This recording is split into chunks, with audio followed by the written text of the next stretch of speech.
আইন শৃঙ্খলা হলে আমাদের কোনো সহযোগিতা করে না না আরো সারে দিছে এখন আর আইসি আর উল্টা তারা আন্ডারে মারে দৌড়ায় থাপায় এটা দিয়ে তো ঠেলাঠেলি করে সব কারোর এসে মারপিট করতো লাঠি ছড়ালে বন্দুক লয়ে দেন না কারোর এসে মারপিট করবো আঙ্কলকে আবার আগের মতন করবো।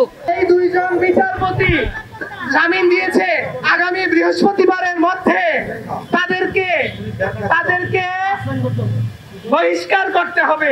ওই দুজন বিচারপতিকে 21 নম্বর কোর্টের হাইকোর্টের 21 নম্বর বেঞ্চের দুজন বিচারপতিকে বহিষ্কার করতে হবে এবং কি আজকে যেই পুলিশ বাহিনী শহীদ পরিবারের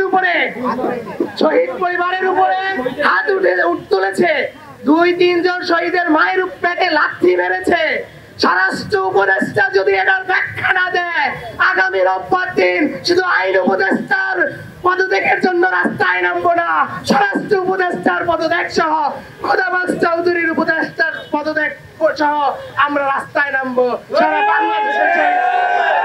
আমরা যে মামলা করেছি আমাদের কাছে ডকুমেন্টস আছে, সেই মামলার আসামিদেরকে ছেড়ে দেওয়া হচ্ছে।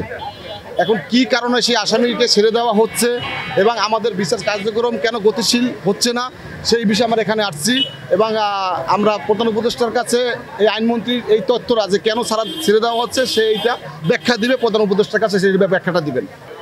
আগামীকাল টাইমের যে যাত্রাবাড়ি গণহত্যা, যে টাইমকে যারা এই নির্বিচারে গুলি করছে তার আজকে গতকাল আন্তর্জাতিক ট্রাইব্যুনালে সেই মামলাটা উঠেছে, সেই আসামিরা কিভাবে জামিনে মুক্ত পাইল।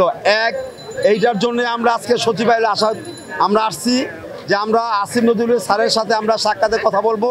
আমরা চাচ্ছি না তাকে আমরা কোনো সম্মানই করি, আমরা ওনাকে আমরা দৃষ্টি আকর্ষণ করতে চেয়েছিলাম যে তাদের সাথে বসে আমরা কথা বলি, কিন্তু সেই আমাদের সুযোগ দেয় নাই। যখন আমরা সচিবালয়ে ঢুকতে যাই আমাদের শহীদ মা বোনের উপরে পুলিশের লাঠি দিছে, খামচি মারছে, তার ভিডিওটা আমরা ধরে রাখছি, আপনাদের সোশ্যাল মাধ্যমে আমরা দিয়ে দেবো।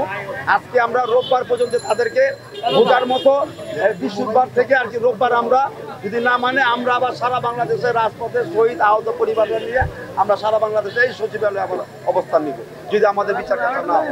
আর কতদিন এই শহীদের বাবা মারা, বোনেরা, ভাইয়েরা দিনের পর দিন বৃষ্টিতে ভিজে, রোদে ভিজে এই সচিবালয়ের সামনে দাঁড়িয়ে থাকবে? এদের অপরাধ কি বলেন তো? এই সচিবালয়টা কাদের জন্য?